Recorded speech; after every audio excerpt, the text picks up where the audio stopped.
Theon Greyjoy stood on the ramparts of Winterfell with the wind tugging at his black cloak. He had ridden hard to deliver his father's message, his father's ambition, truly, to claim the North in the name of the Iron Islands. Yet as he gazed across the courtyard and spotted the fading sigil of the dire wolf flapping limply in the cold breeze, a hollow feeling took root in his chest. He might have grown up under Lord Stark's roof as a ward, but for better or worse, he had once thought of this place as home. And now he had seized it by force. The uneasy stillness of that summer day clung like cobwebs in every corner, unsettled and ragged. Theon felt the eyes of the iron-born warriors at his back. They expected him to be every bit the scion of Balon Greyjoy, the fierce and iron-willed prince who would teach the mainlanders to fear the taste of salt and steel. But doubt gnawed at his heart. He had betrayed the trust of the Starks. He had once called Robb brother. Now he held Winterfell in the name of the Iron Islands, expecting the North to kneel. Instead, all he felt was emptiness and mounting dread. He had known early on that his plan to take Winterfell was bold to the point of madness. A handful of Ironborn, sneaking upriver to the very heart of the North, capturing the ancient seat of House Stark while its armies marched south. Bold, yes, but in truth it had been too easy. The garrison was small, the surprise absolute. The boy Rickon Stark and the older boy Bran Stark were now his wards, hostages. Still, none of it felt right. He paced the ramparts, his footsteps echoing against the stone, and wondered whether there was any way forward that didn't end in more betrayal. He remembered something Ned Stark had once told him when Theon had been no older than Bran. It was one of those fatherly lessons that Theon had pretended not to need, though he had craved Lord Stark's approval more than anything. A lord's duty is to protect those who cannot protect themselves, Ned had said. Remember this, Theon, and you will be a better man for it. A better man. The words seemed distant now, like a murmur from a dream.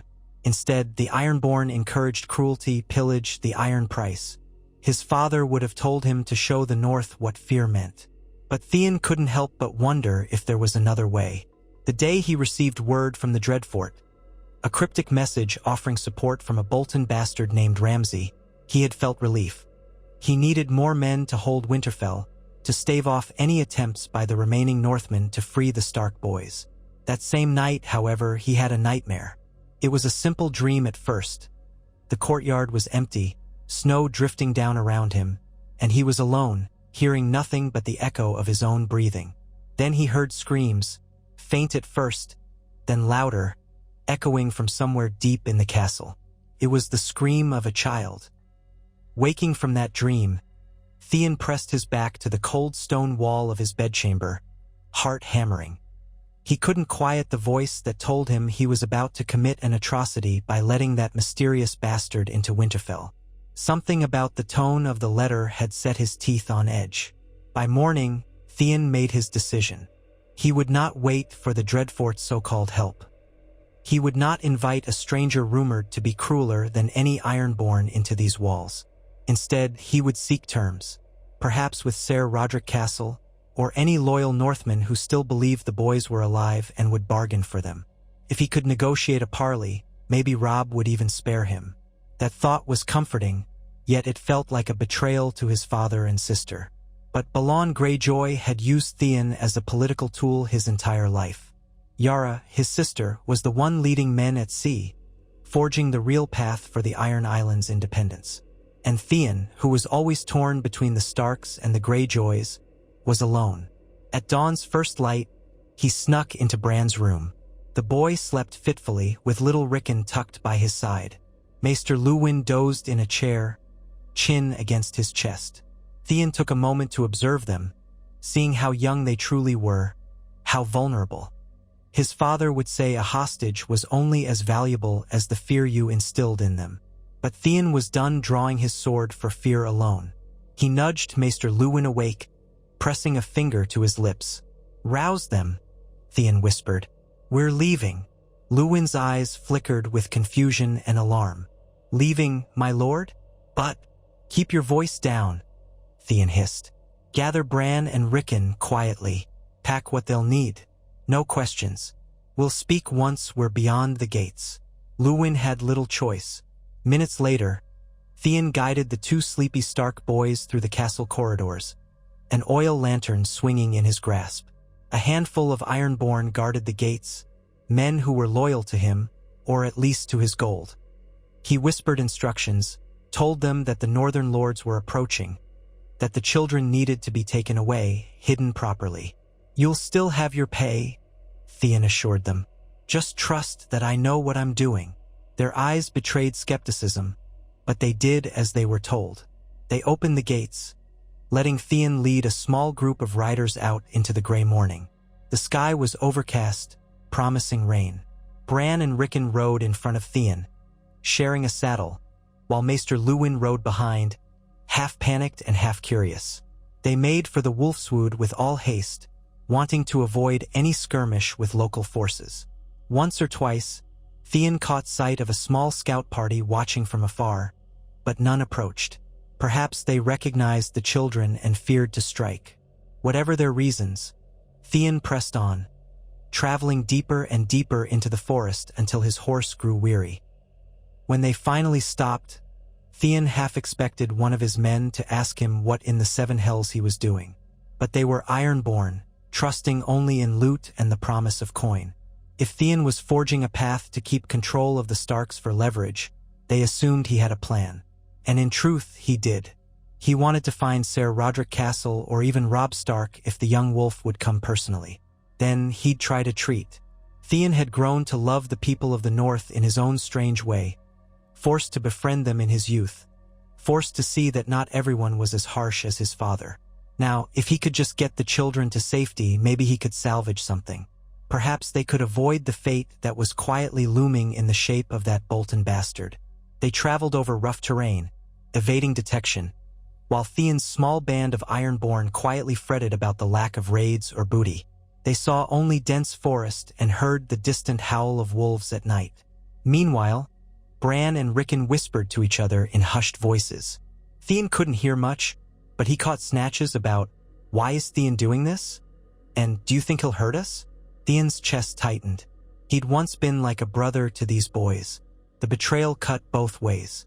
On the fourth day of travel, they encountered a company of Northmen riding through a clearing. Theon recognized the sigil of House Serwyn, an axe on a white field. They spotted his group and approached cautiously. Ser Roderick Castle was with them, his mustaches bristling in the breeze, his face etched with worry. On seeing the Stark boys alive, Ser Roderick's tension softened to relief, though his eyes quickly shifted to Theon with cold fury. "Theon Greyjoy," he said, drawing his horse up. "I expected to find you holed up in Winterfell, not riding out in secret with these precious wards." Theon took a breath. "Ser Roderick, I come to negotiate their safe return." "Safe return?" Roderick's voice dripped with suspicion. "You took the castle, had men killed.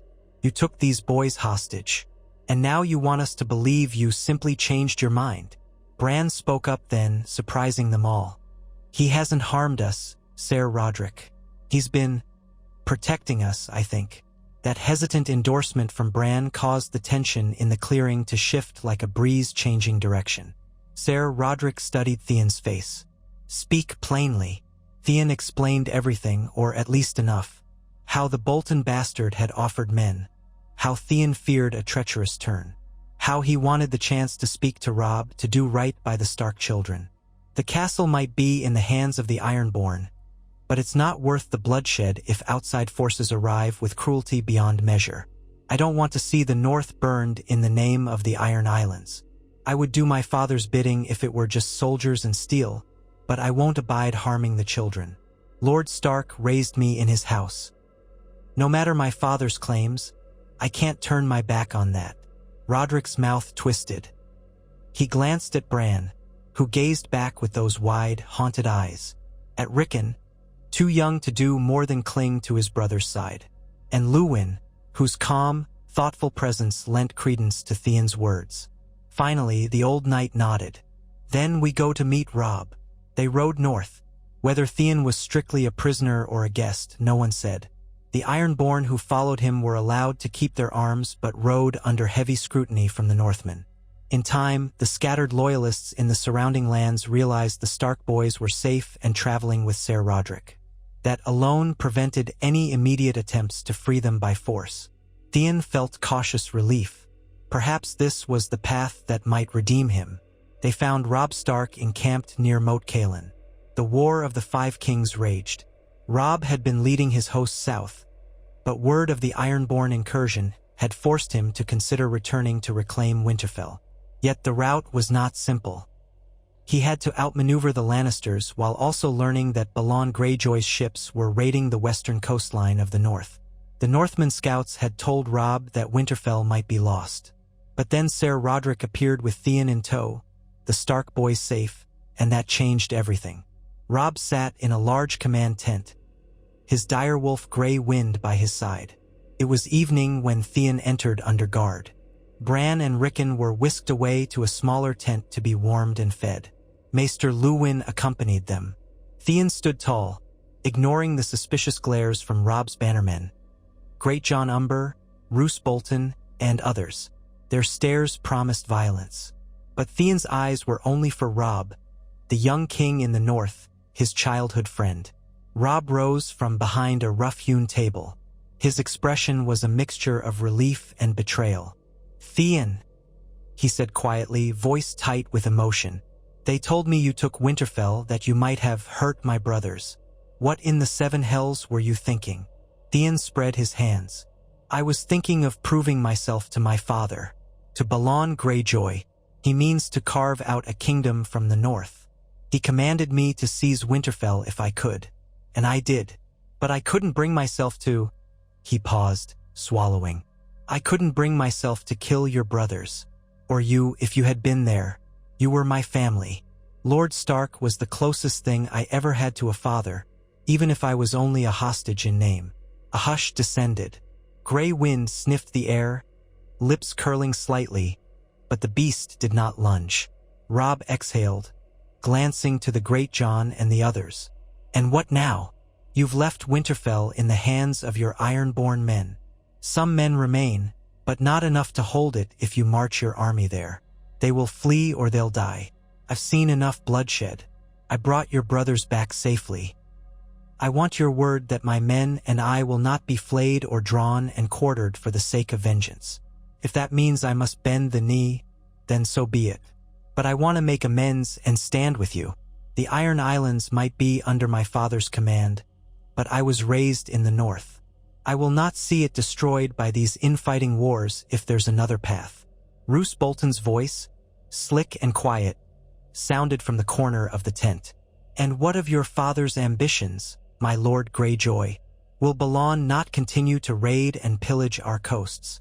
Theon's jaw tightened. "He will, unless I can convince him otherwise. But Balon does not trust easily, nor does he relent.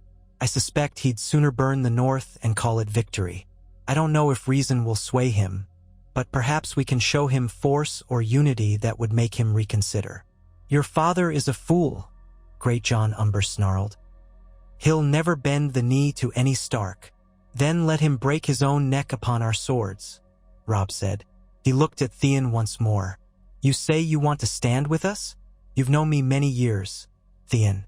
You know I would have parted with my own blood to keep the North safe. You also know betrayal is not something I can forgive lightly. But you have kept my brothers alive. You've brought them back to me. If not for that, I'd have your head on a spike." Theon nodded, a tremor in his fingers. "I understand." Robb regarded him in silence. Then he let out a breath. "Very well. For the sake of the bond we once had, and for my brothers, I will give you one chance. Pledge your service to House Stark. Kneel before me, Theon Greyjoy, and swear yourself as a brother once more." Theon sank to one knee. Part of him trembled at the memory of his father's scorn, at the knowledge that this was the moment he truly turned his back on Balon Greyjoy's command. But he also felt a strange sense of relief, as though this was a step toward some redemption. "I swear it, Robb, my king." Grey Wind's low growl rumbled through the tent, but Robb placed a hand on the direwolf's neck. "Rise, then. We have work to do." In the nights that followed, Theon recounted all he knew of Balon's war plans, the dispositions of the Iron Fleet, the likely garrisons in the north that remained under Ironborn control. Robb listened keenly, though the tension among his bannermen did not dissipate quickly. Some demanded Theon's head, insisting that no oath was strong enough to wash away the insult to House Stark. But Robb would not be swayed, citing the safe return of Bran and Rickon. Then, in a private audience, Robb made Theon an offer, or more accurately, gave him a task. "We cannot hope to crush the Iron Islands swiftly," Robb said, pacing in his candlelit command tent. "My father always said that conquering the Ironborn in their own seas is near impossible. But if we can keep them from raiding the western coast and perhaps open negotiations through you, maybe we can avoid further bloodshed. My lords might not like it, but I'm not fool enough to want a war on two fronts. The Lannisters remain my primary concern in the south." Theon stood with his hands clasped behind his back. "So you'd have me sail to Pike, or at least near the Iron Islands, to treat with my father? He'd likely string me up in the town square if he believes I've betrayed him." Robb nodded grimly. "It's risky, but you said yourself your father is proud. If we can present him a possibility of controlling some measure of territory in exchange for halting his raids, maybe he'll settle for an alliance rather than open war. If not, we will show him the might of the North combined with the Riverlands. And there might be a way to strengthen an alliance that benefits both houses." Theon couldn't help but laugh bitterly. "An alliance between Stark and Greyjoy? That feels like an impossible dream. But if you can promise my father that the North will not send retribution fleets and that he might keep some measure of autonomy, perhaps he'll hear us out." Robb's gaze was steady. "We can offer him the Neck or Deepwood Motte or some region near the coast, but not as a separate kingdom, rather as a fief he'd hold under me as king in the North. But to sweeten the pot, we might have to promise some trade concessions." Theon knew Balon might scoff at being a vassal to any king.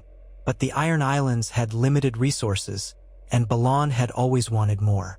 Perhaps if he was recognized as Lord of the Iron Islands with direct oversight of certain coasts, it would feed his pride enough to stay his hand. "I'll try," Theon said, "but I won't promise it'll succeed. My father is stubborn." "Stubborn indeed," Robb murmured. "But we have no choice. We have bigger battles ahead." Not a week later, Theon found himself on a swift longship that Robb had seized from the Ironborn near Moat Cailin. A small company of loyal Northmen accompanied him, men who watched Theon's every move. Their mission was simple: deliver Theon to Pike under a flag of truce, attempt negotiations, and return with a yes or a no. If it was yes, then Stark and Greyjoy might find common cause. If it was no, war would rage across the western seas, and Theon had no illusions that many would die. They sailed from the northwestern coasts of the Neck down to Seaguard, where Theon had to navigate around Lannister-infested waters. Word was that Tywin Lannister's armies were shifting, and the Lannister fleet was still scattered. But the coastline was fraught with risk. The small crew made stealth their ally, hugging the shoreline, traveling mostly by night. Meanwhile, Theon braced himself for the confrontation that awaited him on Pike. He was torn between a sense of dread and a flickering hope that he could make a difference. Eventually, after many days of cautious sailing, they saw the ragged silhouette of Pike's jagged towers rising from the sea. The old fortress perched atop a craggy promontory connected by swaying rope bridges, battered by wind and salt spray. Theon's heart pounded. This was where he'd grown up, at least until he was taken to be a ward of House Stark. Now he returned not as an obedient son, but as a would-be mediator. He wore his sword at his hip, but the Northmen on the deck behind him reminded him that if there was treachery, a quick escape might be impossible. They docked in Lord's Port, where the Ironborn presence was strong. Tension crackled as Theon and the Northmen disembarked. The Ironborn demanded answers. Who was this crew? What was their purpose? Theon stepped forward, revealing himself. The name Greyjoy was enough to bring them up short. Soon, a word was sent to Balon, and armed men escorted Theon to the great keep of Pike, leaving the Northmen behind under guard. Balon Greyjoy sat in his hall, the sea wind shrieking through the cracks in the walls. There was no warmth in the stone chamber except for a sparse fire in the hearth. Balon looked older than Theon remembered. His hair streaked with gray, his face drawn like weather-worn leather. He wore the Kraken sigil on his chest and glowered at Theon as though assessing a piece of rotted driftwood. Beside him stood Yara, Theon's sister, her expression unreadable. "So you've returned," Balon said, voice echoing against the stone. "To bring me the head of Robb Stark, I hope?" Theon stood tall, forcing confidence. "I've returned to negotiate, father. The Starks hold the north. Their armies are vast. I've come under a flag of truce with an offer that can benefit us." "An offer? Did you take Winterfell or not?" "I heard you did." Balon's lip curled. "Then I heard you fled with the Stark boys in tow. Some whisper you betrayed our cause." Theon forced his chin higher. "I captured Winterfell, but holding it was another matter. You left me with too few men to truly command the north. And that Bolton bastard threatened to bring an army. Men we couldn't trust. I saw no future in letting the Dreadfort come in and butcher children for sport. So I made a choice." Balon's fists curled on the armrests of his seat. "A choice that leads you here, groveling for a place at Robb Stark's table?" Yara's voice, cut in, soft but edged. "Careful, father. Let's hear the boy's proposition. If we can gain instead of lose, maybe there's sense in it." A faint flicker of surprise coursed through Theon. He had expected Yara to be the first to mock him, but perhaps she saw the bigger picture. "The king in the north," Theon began, "recognizes that the Iron Islands cannot be easily taken. He knows our skill at sea, knows we could harry his coasts for years. But he also knows that continuing this war only helps the Lannisters, who are his true foe in the south. If we come to terms, Balon Greyjoy can have formal recognition as Lord of the Iron Islands. He can also maintain a portion of the western coast as his domain, so long as trade continues and no further raids occur. In return, you would recognize Robb Stark as king in the north, and your men would not attack his lands or people. That is the offer, father." Balon barked a mirthless laugh. "You expect me to kneel before a pup who calls himself a king? Theon, you've gone mad. I'd sooner drown myself than bend a knee to any Stark." Theon's face burned. "Then the alternative is endless war. You'll never truly conquer the north, father. Even if you burn a few villages, the Starks will gather their forces, and you'll lose ships and men in a conflict that gains us nothing. We can't feed ourselves entirely on what we raid. If we had formal control of certain coastline territories, recognized by the north, we'd be free to build a stronger navy, a stronger economy." Yara studied Theon with an appraising gaze. "You speak like a mainlander, brother, but there's sense in what you say. We've lost good men on these raids already. We can't just rely on the old ways forever." Balon frowned, turning to his daughter. "You too? Have I raised a pair of traitors?" "No," Yara replied, crossing her arms. "But we're on the brink of being squeezed between the might of the north and whoever ends up controlling the south. The War of the Five Kings has too many players, father. The Lannisters are cunning, the Tyrells are opportunists, and the Starks are driven by vengeance. If we ally with the north, we at least gain a defensive arrangement. And once this war with the Lannisters is settled, the north may leave us be, so long as we abide by the terms. Better that than eventually facing a unified Westeros that decides to crack down on the Iron Islands." Balon's jaw tightened. He rose from his seat, pacing toward the narrow windows that looked out on the surging sea. His voice was a growl. "We are Ironborn. We take what we want. That is our way. That was the way that led to your rebellion crushed by Robert Baratheon and Ned Stark," Theon said, his tone sharper than he intended.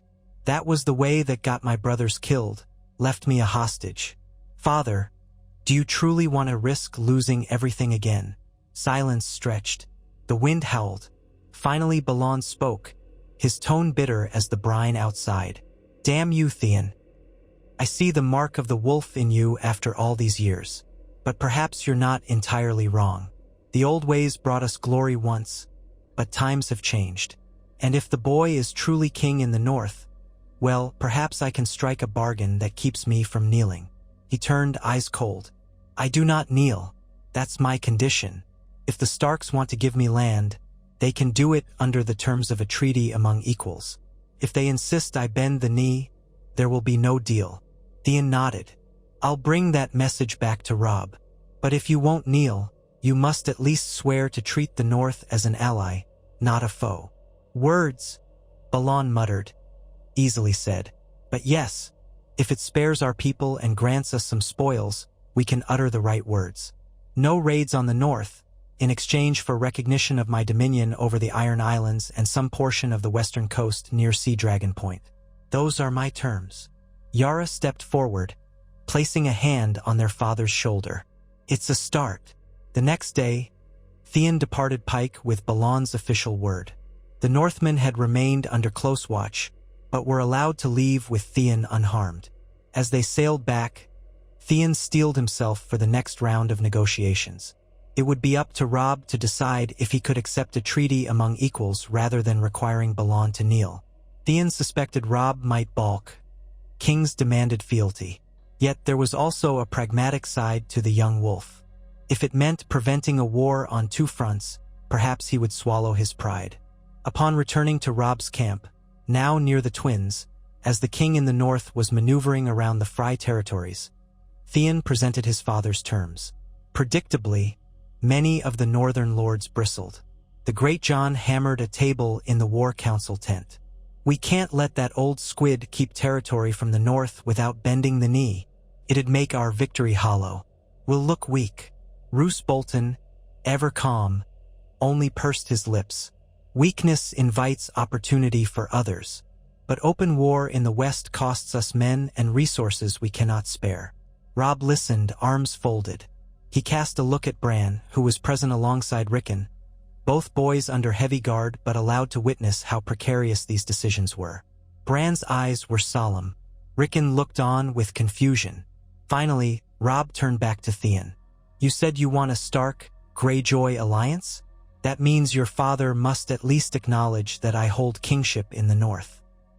He need not kneel if his pride is too great, but he must publicly recognize me as an equal, not some upstart lord." Theon inclined his head. "I believe that might be acceptable. He wants official dominion over the Iron Islands and a slice of the western coast so he can expand port facilities and strengthen the Iron Fleet with better resources. He won't raid the rest of the north and will defend these waters against other threats. Perhaps we can formalize a pact by marriage, or by some oath that allows for mutual defense." A hush fell. Then the Great John spat. "Give territory to the Ironborn, who only just seized Winterfell. Outrageous." But there was a grudging acceptance in some corners of the tent that it might be better than endless war. Robb pressed his lips together. "We'll see. The Lannisters still threaten. Word is King's Landing stands strong with Tywin at its back. Stannis and Renly Baratheon are fighting in the south. If we get embroiled in the west, we might lose the Riverlands to the Lannisters. A swift pact might indeed be our best course." "Very well, Theon. I will draft terms for your father, but they must include recognition of me as king in the north and acceptance that any territory he holds remains part of my kingdom. He will be its protector and liege, but it is not wholly independent. It cannot be otherwise." And so a second voyage was planned, one that would bring a northern delegation to Pike. The risk was great, but if the negotiations succeeded, it would represent a massive shift in the War of the Five Kings. For weeks, couriers traveled, letters were exchanged. Theon served as the linchpin, forging a line of communication between Balon Greyjoy and Robb Stark.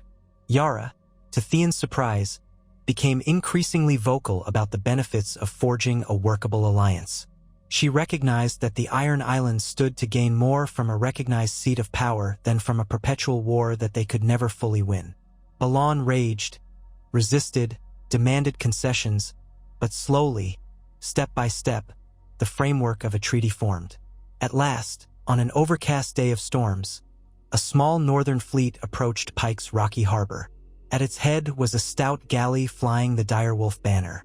Within its cabin was Robb Stark himself, along with a retinue of trusted advisors. Roose Bolton, the Great John, and a handful of other lords.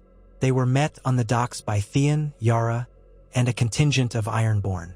Balon waited in the fortress above, presumably too proud to descend like a supplicant. The tension was palpable, but Theon guided Robb's group up the winding paths to Pike's great keep. Balon received Robb with stiff courtesy. Robb, for his part, projected regal authority, wearing a crown of bronze and iron that had been forged for him in Riverrun. The conversation was terse, bristling with old grudges and new demands. But in the end, they hammered out the final details. Balon Greyjoy would be recognized as Lord of the Iron Islands, a hereditary title passed to his heirs. He would also be given governance of a section of the western coast near Sea Dragon Point, specifically carved out of less inhabited territory that would be declared part of the Iron Islands domain but under the larger kingdom in the north. In return, Balon would swear to cease all raids, respect northern borders, and defend them from any external threat. He would also publicly recognize Robb Stark as king in the north. No kneeling was demanded, but a formal oath of mutual respect and alliance was to be exchanged in the drowned god's presence and in the old god's presence. It was a new arrangement, unprecedented in the histories of Westeros. Many on both sides hated the compromise, but the hunger for peace in the west and the shared need to confront southern powers ultimately won out. In a small ceremony witnessed by both Ironborn captains and northern lords, Balon Greyjoy and Robb Stark clasped arms and repeated the words that bound them to mutual defense. A horn sounded, echoing off the cliffs, and the watchers on the battlements murmured in awe. Theon, standing nearby, felt a surge of relief so great his knees nearly buckled. Against all odds, they had secured a Stark Greyjoy pact. From that day forward, the shape of the War of the Five Kings changed. The southwestern coast of the north was no longer under threat, freeing Robb to concentrate his forces in the Riverlands. Meanwhile, the Iron Fleet, buoyed by new resources from the western coast, harried Lannister supply ships that tried to make their way into the northwestern seas. Yara Greyjoy led swift raids against Lannister-aligned ports, but carefully avoided harming northern or Riverlands civilians. With the newly forged alliance, Stark soldiers and Ironborn raiders found themselves fighting side by side against common foes. It was not always harmonious, cultural differences and old resentments remained, but the results were tangible. As the war intensified elsewhere, the North consolidated its hold on Moat Cailin and the Riverlands. Theon stood by Robb's side, advising him on naval matters. He also received letters from his sister, describing how the Ironborn in the West were adjusting to a new role as allies rather than conquerors. Some frothed at the mouth with rage at the notion that they weren't allowed to take thralls or loot at will. But Yara enforced Robb's guidelines, at times brutally. She recognized the alliance as the Ironborn's best chance for a lasting future. Balon, for his part, brooded in Pike, rarely leaving. He wrote letters to the effect that he did what he must for the glory of the Iron Islands, but the day would come when they truly rose again. Still, he upheld the pact, albeit grudgingly. Slowly, something resembling trust began to form. The northern lords who had lost kin to the Ironborn were loath to forgive, yet they found themselves forced by necessity to fight alongside them. Victories over Lannister ships in the Bight and the Sunset Sea did much to cool animosities. The House of Stark, battered and bruised from the war's challenges, now possessed a naval arm that none of the southern kings could match. In time, talk spread of a sea wolf alliance, the direwolf and the kraken, forging an unstoppable force on land and sea. Meanwhile, Theon labored to prove his loyalty. He drilled with northern troops, joined them on raids against Lannister outposts, and even took to the seas under the direwolf banner, battling pirates and merchant ships carrying Lannister gold. He helped transport Stark soldiers along the coastlines, circumventing the need for them to march on land. Robb recognized that Theon's inside knowledge of Ironborn tactics had been invaluable. At the same time, Theon faced suspicion from men like the Great John and other northern lords, who questioned whether Theon's heart was truly with them or if he would betray them the moment Balon shifted his stance. Day by day, Theon strove to show that he had turned his back on senseless violence and was loyal to the new alliance. That didn't erase his guilt for seizing Winterfell or terrorizing the castle's residents. But it was a start. The momentum of the war took a drastic turn when the Freys betrayed Robb at the Twins, refusing him passage. The old arrangement that had required Robb to marry a Frey daughter was complicated by the newly minted alliance with the Greyjoys. Walder Frey, always seeking advantage, was offended that Robb had not come to him for permission or support in forging the Maritime Pact.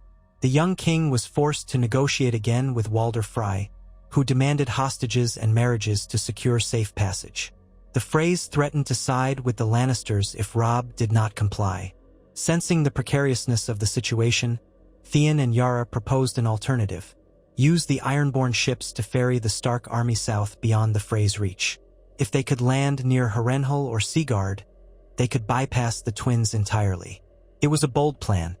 Transporting thousands of men across the waterways was no small feat, but Yara boasted that her father's galleys, combined with the smaller northern fleet, could manage it. They did precisely that, launching a massive maritime operation that stunned the watchers on the riverbanks. The Stark host, instead of marching toward the twins, turned west and boarded the Ironborn ships at a makeshift port near Seaguard. The Freys, furious at being bypassed, could only watch from a distance. The Lannisters, unprepared for a large-scale amphibious maneuver, found themselves suddenly dealing with Stark armies landing closer to the critical territory near Harrenhal. This maneuver proved decisive. Robb's army encircled Harrenhal while Tywin Lannister was busy in the Westerlands, expecting to fight a more traditional land campaign. Roose Bolton and the Great John led separate forces that pinned down Lannister bannermen. Meanwhile, the Ironborn harassed the Lannister coast, capturing or sinking supply ships headed for Lannisport. The synergy between the land-based might of the North and the newly allied Iron Fleet gave House Stark an advantage no one had predicted. In the thick of it all, Theon grew closer to Robb once again. The two shared frank discussions late at night around small fires. Theon confided his regrets over betraying Winterfell, over letting his ambition cloud his loyalty to the Starks. Robb, in turn, spoke of the burdens of leadership, the pressure to hold the North together in his father's absence, the grief he carried for Ned Stark's execution and the separation from his mother and sisters. Theon never thought they'd reach such camaraderie again, but there it was, flickering in the shadows of war. In the Riverlands, Catelyn Stark finally reunited with her son. She eyed Theon with mixed emotions: rage for the pain he had caused, gratitude that her younger sons were safe, and confusion over the strange alliance forming between the Wolves and the Krakens. But seeing how Theon had risked his life in battles against the Lannisters, and how he stood steadfastly at Robb's side, she resolved to at least tolerate him. She would never fully trust him, but the war had forced more awkward partnerships than this. It was after a decisive skirmish near the God's Eye that Catelyn spoke to Theon alone. She found him by a stream, washing blood from his hands, fresh from the battle. "Theon Greyjoy," she said, "you have a lot to answer for, but I see you fighting alongside my son." He straightened, water dripping from his wrists, a flicker of shame in his eyes. "Lady Catelyn, I can't undo what I did at Winterfell or the hurt I caused, but I'm determined to see this through. I owe it to Robb. I owe it to Bran and Rickon. For what it's worth, I'm sorry." Catelyn's mouth pressed into a line. "I pray that you truly are. The North needs unity more than ever. There are darker things lurking beyond our petty wars." She didn't elaborate, but Theon saw the concern etched in her face. Word had reached them of shadows in the far north, rumors of walking corpses and white walkers. Only scattered rumors, but disturbing nonetheless. Still, the war demanded their focus for now. What truly cemented the Stark-Greyjoy bond in the eyes of the realm was the siege of Lannisport. With Tywin's forces divided, and King Joffrey holed up in King's Landing, there was a vulnerability on the western side of the continent. Yara Greyjoy led a bold naval operation, capturing smaller ports south of the crag. Robb marched with his northern bannermen, linking up with the Ironborn who had established beachheads. Theon served as Robb's second in coordinating the landings and ensuring communication between the two forces. Together, they took the Lannister bannermen by surprise, eventually laying siege to Lannisport itself. The port city, though well fortified, was not prepared for a combined force of northern infantry, cavalry, and the formidable Iron Fleet. Over weeks of fighting, the walls were battered, supply lines cut off. A small Lannister fleet attempted to break the blockade, but Yara's ships outmaneuvered them at sea, aided by Theon's knowledge of coastal tactics. The city fell, and the Gold Lion banners were torn down from the battlements. House Lannister's hold on the west began to crumble. Celebration spread through the north and the Iron Islands alike. Victories bred a sense that the alliance was unstoppable. Balon Greyjoy, hearing of his daughter's triumph at Lannisport, begrudgingly praised her, publicly attributing her success to the fearless spirit of the Ironborn. Robb's bannermen, though never forgetting the old crimes of the Greyjoys, began to regard Yara and her crews with a strange mix of respect and trepidation. They were tough allies, savage at times, but fierce in their loyalty to the Pact. Amid these triumphs, the war raged on. Stannis Baratheon launched his campaign against King's Landing. Renly was killed under mysterious circumstances, and the Tyrells switched allegiances to the Lannisters. Suddenly, the might of Highgarden joined with King's Landing, forming a new power block in the south. Robb faced a decision: press the advantage in the west or move to help the Riverlands more directly. But with Lannisport in their hands, the alliance had an unparalleled naval vantage. They blockaded trade routes feeding King's Landing, cutting off sea-based supplies from the west. Theon personally led small detachments of Ironborn ships, capturing merchant vessels attempting to sneak into the capital's ports. Each success further starved the Lannisters' war effort. But not all was well. Rumors came from the north of a gathering darkness beyond the wall. Wildling armies under Mance Raiders' command. White Walkers sighted in the haunted forests. The Night's Watch was desperately sending ravens, pleading for aid. Theon heard the rumors with a chill in his spine. Robb took them seriously, for Ned Stark had always taught that winter was coming, and that threats from beyond the wall were not to be ignored. But many lords, especially in the south, dismissed these stories as fables. How could the dead walk? It was all too outlandish when the living war was so pressing. Yet the threats beyond the wall would not wait. In a pivotal moment, a raven from Castle Black reached Robb, describing an imminent breach by thousands of wildlings, possibly aid. By unnatural forces. Torn between continuing the war in the south and fulfilling his duty to the north, Robb faced the toughest choice of his kingship. Theon, surprisingly, was the one who convinced him to heed the call. "Your father would have marched north to defend the wall," Theon said. He believed in his duty above all else. The Lannisters might remain an enemy, but if these tales are true, we risk losing everything if the north is overrun. Robb called a great council in the captured city of Lannisport. Representatives of the Riverlands, the Iron Islands, and the North gathered. Catelyn Stark and the Great John, Roose Bolton, cold as ever, Yara Greyjoy, Edmure Tully, and others sat around a massive table. Robb laid out the situation.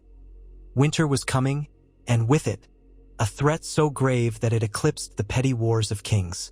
Roose Bolton questioned the wisdom of rushing north, noting that leaving the south prematurely could allow the Lannisters and Tyrells to recover. The Great John, however, roared that the defense of the north was paramount. Yara, in a more measured tone, remarked that if the rumors were true, the entire realm would be threatened, including the Iron Islands. "We can't harvest resources if the dead roam the shores," she said wryly. In the end, Robb decided to march north with the bulk of his army, leaving smaller garrisons to hold Lannisport and strategic points in the west. The Ironborn fleet would shift to protect the north's western coast from any possible incursion. Theon would sail north alongside his men, ensuring that if the wildlings or White Walkers threatened the coastal areas, the Ironborn would be ready to repel them. It was a gamble, abandoning a prime seat of conquest, but Robb believed that if they lost the north to a supernatural threat, no victory in the south mattered. Returning to the north was a strange, bittersweet journey for Theon. He had left it once to serve as a bridge between Stark and Greyjoy, forging an alliance that changed the shape of the war. Now he came back to defend it from threats beyond comprehension. As they disembarked in White Harbor, the chill in the air felt deeper than he remembered. Snowflakes fell from an iron-gray sky, dusting the docks.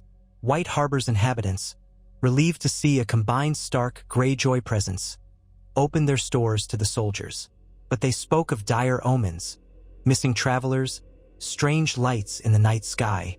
Soon, scouts from the Night's Watch arrived, describing how Mance Rayder was leading a vast host south, and behind them lay a threat far worse: the dead that rose in the night, commanded by the White Walkers. The wall was undermanned. Theon could hardly believe these tales, but the fear in the Black brothers' eyes convinced him. He and Robb shared a grim look. They had to act. In a remarkable turn, Robb Stark mustered as many men as the North could spare. Bolstered by iron-born warriors eager for new glories, they marched for the wall. Along the way, smaller northern houses rallied, seeing the king in the north return. Theon was present at many of these gatherings, noticing how the northerners eyed the Ironborn with suspicion. Some asked, "How can we trust these raiders?" But the memory of the alliances forged in battle, and Theon's own redemption arc, lent enough credibility to keep the peace. When they reached Castle Black, they found the Night's Watch battered, but defiant. Jon Snow, a young man rumored to be Ned Stark's bastard, had warned them of the encroaching wildlings. He was away when they arrived, presumably infiltrating Mance Rayder's ranks, but they soon heard of his bravery from the brothers.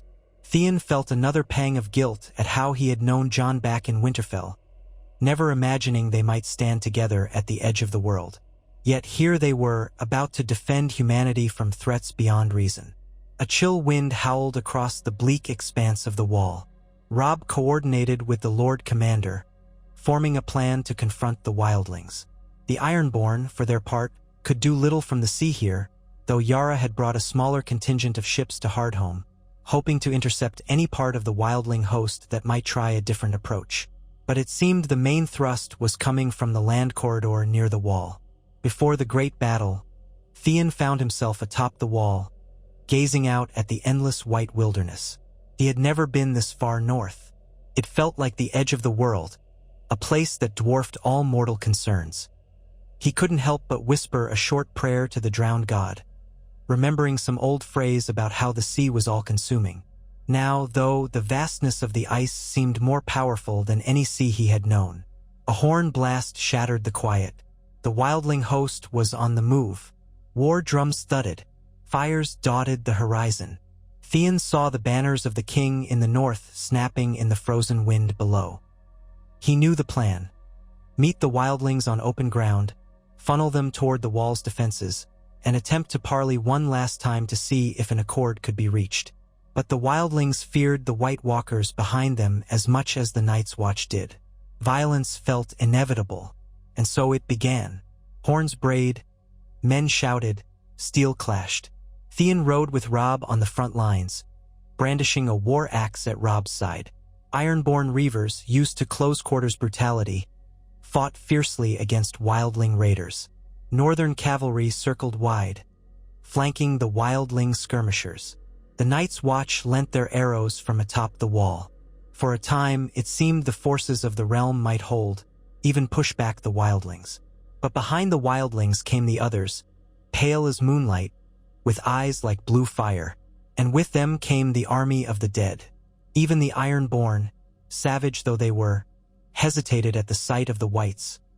Animated corpses, eyes gleaming with unnatural malice, advancing in eerie silence. Theon saw a fallen comrade rise again moments after death, lunging at his own allies. Men and women who had faced the worst horrors of war screamed in terror before this new threat. But Robb Stark refused to yield. He rallied his bannermen, brandishing a torch, crying, "For the North! For the living!" Theon echoed that cry. He had not crossed half the world to forge an alliance only to die on this icy field. Somehow, in the chaos, a measure of unity held. Wildlings, Ironborn, Night's Watch, and Northern soldiers found themselves fighting side by side against the dead. Theon hacked at whites, feeling the unnatural cold of their flesh. He witnessed as Yara hurled an axe into the skull of a white that had once been a wildling chief. She spat curses about how even the sea was more merciful than this. The Great Jon roared and swung his massive sword, severing multiple undead limbs in a single stroke. Arrows hissed from the wall, and dragonglass weapons, brought by the Night's Watch, proved vital. Each wight that fell turned to dust if struck by dragonglass or touched by flame. But the numbers seemed endless. At the height of the battle, when defeat looked certain, horns sounded from the west. Reinforcements had arrived. Bolton men, Serwyn men, Mormonts, Karstarks, Glovers, all of them. Even a small detachment of Ironborn from the western shores who had traveled far inland, seeking glory. They crashed into the undead flank, driving them back.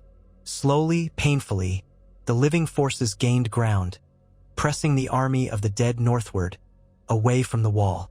Torchlight and flaming arrows lit the battlefield in an otherworldly glow, black smoke rising into the pale sky. Eventually, as dawn broke, the others withdrew into the swirling snow, leaving the living two exhausted to pursue. The cost was high. Many bodies littered the ground. Wildlings, Night's Watch, Northerners, Ironborn. Yet they had won a reprieve. Theon stood amid the carnage, breathing raggedly. He saw Robb, battered but alive, holding his bloody sword. Their eyes met, and there was a shared realization that this battle was only the beginning of a far more dangerous war. If the others returned in greater numbers, how would they survive? In the days that followed, a fragile peace formed with the Wildlings. The combined leadership of Robb Stark, the Night's Watch, and the Wildling chiefs hammered out an arrangement to let the free folk settle south of the wall in exchange for aiding in the defense against the real enemy. The Ironborn, to everyone's astonishment, played a part in ferrying scattered Wildling groups from remote areas like Hardhome along the coast, giving them passage to the relatively safer lands. It was a strange sight, Ironborn reavers and free folk in uneasy cooperation, but the threat of the White Walkers overshadowed old enmities. Slowly, the North prepared for a new kind of war, forging dragonglass weapons, building fortifications, and shoring up the wall's defenses. Word reached them that in the south, the Lannisters and Tyrells continued their power struggles, mostly oblivious to the danger in the far north. Some said Daenerys Targaryen was crossing the narrow sea with dragons, but that remained rumor and hearsay. For the time being, the king in the north focused on uniting all the forces he could behind a single purpose: survival. Through it all, Theon Greyjoy found a sense of belonging he had never felt before. He was no longer just the displaced son of Balon Greyjoy, nor a scorned ward of the Starks. He was a crucial link in the alliance, respected for bridging the gap between sea and land, between Kraken and Direwolf. Soldiers saluted him as Lord Theon, a courtesy if nothing else. He felt humbled and determined to keep earning that respect. He accompanied Robb to Winterfell at last, which had been reclaimed from the Ironborn who'd been left behind. Most had fled or surrendered when the Stark forces approached, though the castle bore scars from the brief occupation. The old seat of the Starks was battered, but still standing. Standing in the courtyard, Theon felt tears prick his eyes at the sight of the scorched walls and broken gates. He remembered the guilt of what he had done, how he once boasted of being Prince of Winterfell. Now it was a somber homecoming. Robb placed a hand on Theon's shoulder. "We rebuild," was all he said, and so they did, under the watchful guidance of Maester Luwin, who was overjoyed to see the rightful king in the north back. Repairs began. The great hall was cleared of debris, new timbers replaced burnt sections of the ramparts, and the old godswood was tended with fresh reverence. Theon helped coordinate shipments of supplies by sea from White Harbor, calling on the Ironborn for assistance. Over time, wood, stone, and other materials arrived, and Winterfell slowly came back to life. Bran and Rickon roamed the corridors again, though the innocence of childhood was behind them. Sansa and Arya remained missing, their whereabouts uncertain, a sorrow that weighed heavily on Robb and Catelyn. Yet, for all the losses and hardships, there was a sense that House Stark and House Greyjoy had forged something rare, a unity that transcended old grudges. An unstoppable force, some whispered, for they had proven their might against the Lannisters at sea, and now they stood ready to face the coming storm of winter and the undead. Soldiers boasted that no one could breach the combined might of the North on land, nor break the Iron Fleet at sea. Theon sometimes wondered if the realm at large understood what had been accomplished. They had brokered a peace that had seemed impossible, turning old enemies into allies in the face of mutual threats. He thought of Ned Stark and wondered if the late Lord of Winterfell would approve of this alliance. Perhaps Ned would have recognized that sometimes the best path forward was not soaked entirely in blood, but in compromise for the greater good. Of course, tensions remained. The Ironborn still chafed under restrictions on raiding, and some Northerners would never forgive the atrocities committed by the Ironborn. Balon Greyjoy, aging on pike, still ranted about the old ways. And in the War of the Five Kings, many players still vied for the Iron Throne. But the North was mostly united. They had turned their backs on the petty squabbles and readied themselves for the true war to come.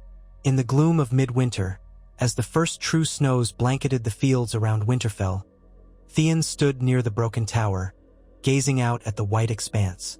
He felt the cold bite of the air. It was a quiet moment, broken only by the soft howling of the wind. Then he heard footsteps. Robb approached, fur-clad, the crown of the king in the north resting lightly on his unruly auburn hair. A direwolf cloak draped his shoulders. "Remember how we used to spar in the courtyard?" Robb asked, stopping beside Theon, looking out over the snow. "We were just boys, and then we were parted by war. Now look at us." Theon mustered a half-smile. "We've come a long way." "We have," Robb agreed. "I never thought I'd see the day my father's ward would bring his house to our side. We stand on the brink of something unimaginable, Theon. Dragons might be returning. An army of the dead stirs beyond the wall. The Iron Throne is contested by half a dozen claimants." Theon took a deep breath. "Whatever comes, we face it together. Starks and Greyjoys, wolves and krakens." Robb placed a hand on Theon's shoulder. "You've earned my trust back. For that, I thank you. Whatever else happens, you have a place here. A brother's place." Theon felt a lump in his throat. He managed a nod. There was much left to do. Scouting the realms beyond the wall, forging alliances with southern lords who might heed the warnings of the undead, finalizing the maritime defenses, and finding a solution if dragons truly returned. Yet, for the first time in his life, Theon Greyjoy felt part of something meaningful, something larger than himself or his father's pride. He thought back to Ned Stark's words about protecting those who could not protect themselves and realized that perhaps, at long last, he was living up to the ideals the old lord had tried to instill in him. That night, a feast was held in the freshly repaired Great Hall. Soldiers of the North, Ironborn captains, bannermen from across the realm, and even a few wildling representatives dined together. Ale flowed, and the tension that once hung in every corner began to ease. Laughter mingled with the crackling of the hearth fires. Outside, winter raged, cold winds scouring the walls of Winterfell. But within there was warmth. Tales were told of the victory at Lannisport, of the impossible siege, of how a handful of Ironborn ships had turned the tide again and again. Amid the revelry, Theon slipped out, seeking a quiet moment in the Godswood. Snow draped the ancient weirwood tree, its red leaves stark against the white. He knelt beside the quiet pool, breath misting the air. He remembered how he had once mocked the old gods. He was Ironborn, after all, meant to worship the drowned god. But here, in this place of stillness, he felt something akin to peace. Aware that he might look a fool if caught, he bowed his head anyway, silently voicing a thanks to any god who might be listening, for guiding him onto this path, one that had allowed him to atone in some small measure for his past betrayals. He stood after a moment, letting the hush of the gods would envelop him. The moon shone overhead, lighting the swirling snow. For all the triumphs of the Alliance, he knew the greatest battles were yet to come. The White Walkers were out there biding their time. The South remained in turmoil, but House Stark and House Greyjoy had forged a formidable bond. Men spoke of the unstoppable might of the wolves and krakens, how it had broken the Lannisters in the west and how it now stood guard over the north. As Theon walked back toward the feast, he felt an odd sense of belonging. This was his home, maybe not by birth but by choice.